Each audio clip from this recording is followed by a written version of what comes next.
দীর্ঘদিন ধরে বেহাল অবস্থা রাস্তার প্রতিবাদে বৃহস্পতিবার বিক্ষোভে সামিল হলেন ক্ষুব্ধ গ্রামবাসীরা।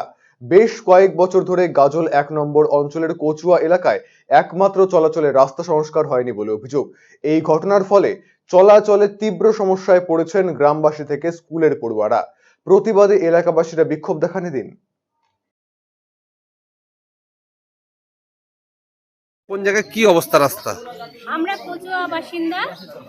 আমাদের এই রাস্তা আজ থেকে দীর্ঘ বছর ধরে কোনো মেরামত বা কিছুই হয়নি, কিন্তু কিছুদিন আগে শুনলাম, আমি ব্লক থেকেও শুনলাম যে বলা হলো যে আমাদের এই রাস্তাটা রিসেন্ট হবে, কিন্তু কোনো কিছু না। রাত বিরাত আমরা মেয়ে যদি স্ট্যান্ডে যাই, কোনো টোটোওয়ালাকে বলি যে দাদা একটু চলেন, তো বলে ওই কচুয়া, না না আমরা যাব না রাস্তায়।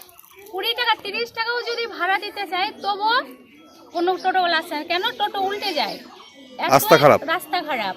এছাড়া কোনো রোগী, অসুস্থ রোগী যদি কোনো রাত্রে বা রাত 10টা বা দিনের বেলায়ও যদি কোনো অসুস্থ হয়ে পড়ে, সেই রোগীটাকেও যদি হাসপাতালে কোনো টোটো বা কোনো অ্যাম্বুলেন্সও আসতে চায় না, যে রাস্তাটা তো, আর রোগীটারও খুবই অসুবিধা হয়ে যায়। বর্ষাকালে গোটা রাস্তাটা কাদা হয়ে যায় এবং যেহেতু বহুত দিন আগে এখানে মোরাম দিয়েছিল, দেওয়ার পর সেটা লাল জলে ভর্তি হয়ে যায়, গর্ত গর্ত হয়ে জল জমে যায় এবং এখানে অনেকে পড়ে যায়, তার প্রবলেমও হয়। কোনো গাড়ি ঘোড়া আসলে সেটা উল্টেও যায়।